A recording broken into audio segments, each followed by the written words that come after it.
लो जी sir किहड़ा ना साडे कोल किहड़ा तरीका है ना जी टाइल लगाने का, वो अज असीं तुहाडे नाल शेयर करन लगे हैं। काफ़ी भरा पुछदे ने कि यार किवें लांदे जी टाइल, ठीक है। यह जनाब किहड़ा ना देखो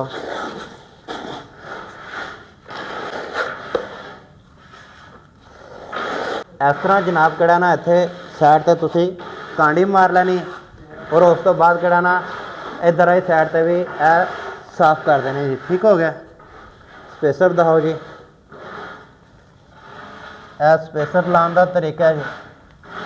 ठीक हो गया। लो जी बाहर के मुल्कों के विच किहड़ा ना इस तरह टाइल लगती जिस तरह कि असीं भी इंज लगानी शुरू कर दी है। अच्छा यार इत्थे भी थोड़ा बाउंड लगा दो, बराबर करो सोना। लो जनाब मेरी, लो जनाब किहड़ा ना जिस तरह थल्ले असीं गरमाला मारिया टाइल के पिछे बाउंड लगाया तो 2-4 थोड़े मारो, टाइल जनाब किहड़ा ना साडी इक्वल बराबर हो गई। ठीक हो गया। इस तरह असीं स्पेसर लियाओ जी, स्पेसर ला दईए,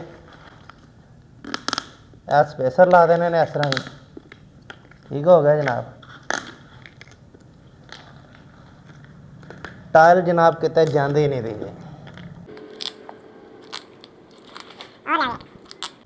प्लास लियाओ जी।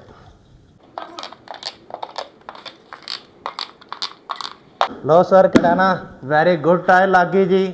कैसी लगी ये टाइल, लाइक कमेंट करके सानू ज़रूर दसो जी।